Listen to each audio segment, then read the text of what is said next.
Hello, का करके चल गइल? सब लोग का कहता?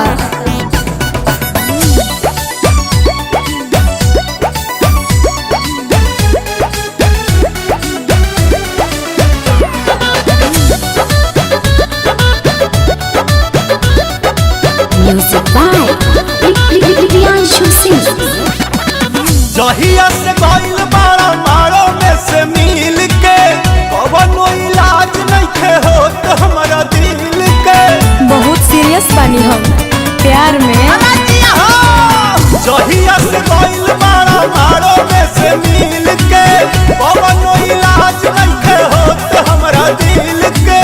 भर भर के लोग पहचान मांगता, गाँव भर के लोग यार मानता, बाकी हम दिलवा फतार मानता।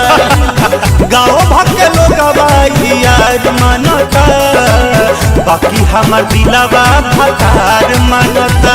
अरे पगलू, तारा हौसले छूटता, गांव में मन हाला हो गइल बा हो।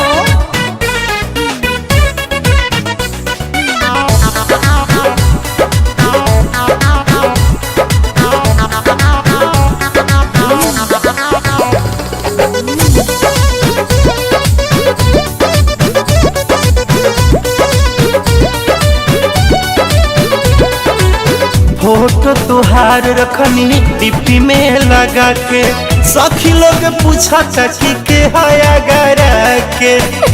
हीरो राकेश मिश्रा लेखा लागता हो।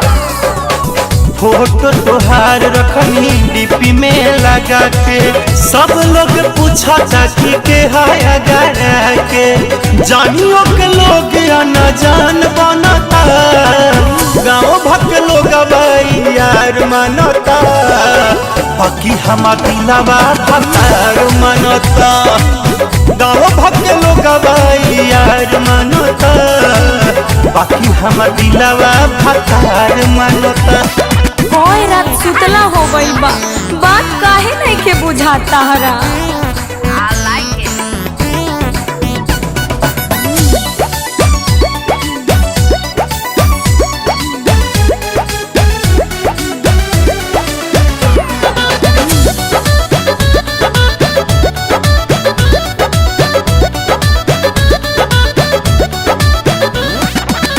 कैसन बीमारी तू तो देख के गइल दादा, दिनों राती रहत मिजाज सदा सदा। मिठाई भी अब कसाई लेखा लागता हो। कैसन बीमारी तू तो देख के गइल दादा, दिनों राती रहत मिजाज सदा सदा। हंसियों में लोग मेहमान मानता, गाँव भर के लोग यार मानता, बाकी हम दिलवा फतार मानता। गाँव भर के लोग यार मानता, बाकी हम दिलवा फतार मानता। आवा या पापा जी से बात करे के नहीं पड़ी तारा।